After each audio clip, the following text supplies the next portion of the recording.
Dear students, welcome to BK Sharma classes. हम लोग सीख रहे थे कि विभिन्न दूरियों पर रखी वस्तुओं यानी बिंबों के प्रतिबिंबों का बनना अवतल दर्पण द्वारा चल रहा था, है ना। 3 कंडीशन हम लोग पढ़ चुके थे। चौथा में है कि जब वस्तु यानी बिंब F तथा C के बीच हो, है ना। आप लोग को याद होगा कि वस्तु इसके पहले तीसरे नंबर में कहाँ थी? C पर थी। वस्तु कहाँ थी? C पर, और प्रतिबिंब कहाँ बन रहा था? C पर ही, है ना। तो इसको पढ़ चुके थे। अब देखिए C से और नज़दीक हम खिसका दिए हैं, वस्तु को और अधिक खिसका दिए हैं। AB को किसका कहाँ रखे हैं? C और F के बीच में, है ना। चाहे F और C के बीच में बोलिए, F और C के बीच में, चाहे C और F के बीच में वस्तु को रखे हैं। तो देखिए प्रतिबिंब कैसे बनता है। AB है वस्तु, एक किरण प्रधान अक्ष PCO, देख रहे हैं प्रधान अक्ष, इसके समांतर एक किरण आपतित हुई है जो परावर्तित होकर इस दिशा में आ गई है, देख रहे हैं ना। और दूसरी किरण जो है वक्रता केंद्र से होती हुई इधर गई है और इसी दिशा में लौट आई है। दूसरी किरण इसी दिशा में लौट आई है और ये दोनों किरणें A' बिंदु पर कटती हैं। इसलिए वस्तु AB का प्रतिबिंब क्या बना? A', B के सीध में B' आया है और A के सीध में A' आया है ना। तो AB का प्रतिबिंब बना A', B', जो कैसा है? वस्तु से बड़ा है ना, और वास्तविक रूप से कटा है, इसलिए वास्तविक प्रतिबिंब उल्टा भी है। और कहाँ पर बना है?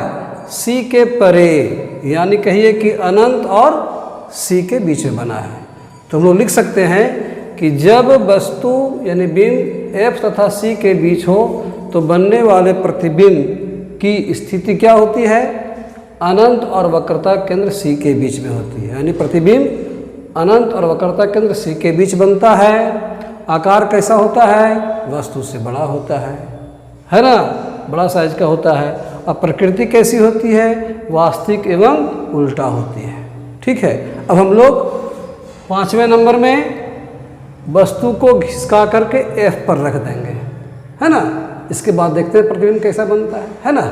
हाँ, तो स्टूडेंट्स गौर करें कि हमने वस्तु AB को F पर रख दिया है, फोकस F पर रख दिया और नज़दीक कर दिया है। तब क्या हुआ है? देखिए AB वस्तु है ना।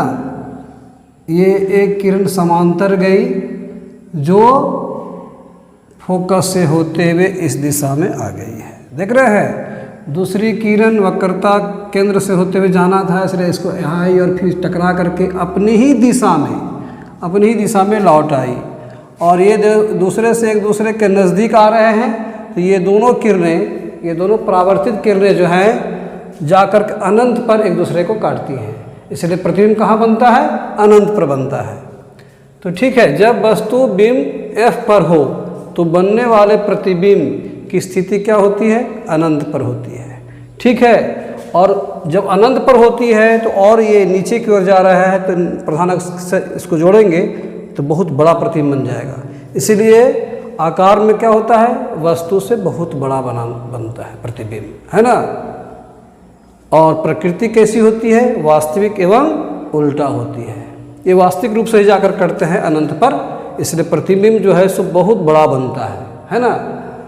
तो बात समझ में आ गई, साफ सुथरी बात, कि जब वस्तु यानी बिंब F पर हो तो जो प्रतिबिंब बनता है वो अनंत पर बनता है और वस्तु से बहुत बड़ा बनता है और वास्तविक होता है और उल्टा होता है। ठीक है, तो इसको याद रखें। अब क्या करेंगे हम लोग? AB को और खिसका करके F और P के बीच रखेंगे, तो देखते हैं क्या होता है ना।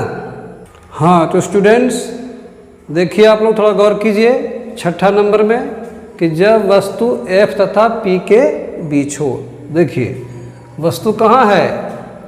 F और P के बीच में है वस्तु AB, है ना। अब देखिए कैसे प्रतिबिंब बना है सब, ये बात को समझिए।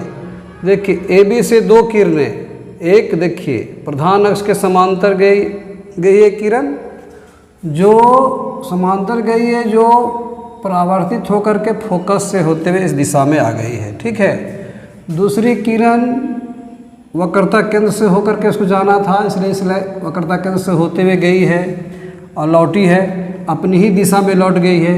लेकिन देख रहे हैं ये दोनों किरणें एक दूसरे से दूर भाग रही हैं, जिसके कारण एक दूसरे से कभी नहीं कटती हैं, कभी कटेंगे ही नहीं। तब क्या होता है कि इसे इस ओर बढ़ाने पर एक दूसरे से नहीं मिलती हैं, तो इन्हें पीछे बढ़ाने पर ये काल्पनिक रूप से A' बिंदु पर एक दूसरे को काटती हैं। चूँकि ये किरणें एक दूसरे के समांतर नहीं हैं, ये इधर है सो दोनों के बीच की दूरियां बढ़ती जा रही हैं। इसका मतलब है कि इसे बढ़ाने पर एक दूसरे के नज़दीक होंगी और ये काल्पनिक रूप से आगे बढ़ाने पर ये दर्पण के पीछे एक दूसरे को A' बिंदु पर काटती हैं। इसलिए AB वस्तु का प्रतिबिंब जो है सो बनता है A' B' कहाँ बनता है? दर्पण के पीछे बनता है। और चूँकि काल्पनिक रूप से काटती हैं या कटती हुई प्रतीत होती हैं, इसलिए A' B' जो है AB का काल्पनिक प्रतिबिंब हुआ, आभासी प्रतिबिंब हुआ, है ना। और देख रहे हैं कि साइज में भी बड़ा है और बन रहा है दर्पण के पीछे। तो हम लोग एक बार में कैसे इसको लिख सकते हैं?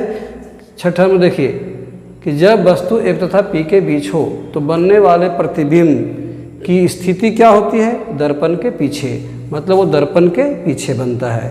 आकार कैसा होता है? वस्तु से बड़ा होता है। देखिए AB का आकार और इसका A' B' का आकार देखिए बड़ा है ना, तो बड़ा बनता है। और प्रकृति कैसी होती है?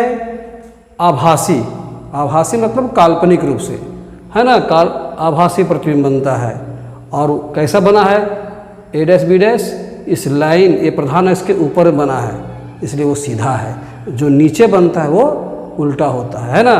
तो AB देखिए, A के सिद्ध में A' गया है और B के सिद्ध में B' गया है, इसलिए प्रतिबिंब कैसा बना है?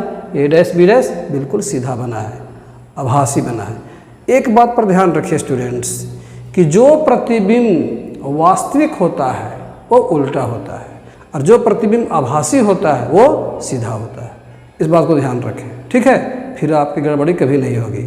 तो ये 6 शर्त हमने बताया, ये 6 कंडीशन है, ये 6 को आप लोग देखते रहें, एक ना एक प्रश्न आपके परीक्षा में जरूर पूछा जाएगा।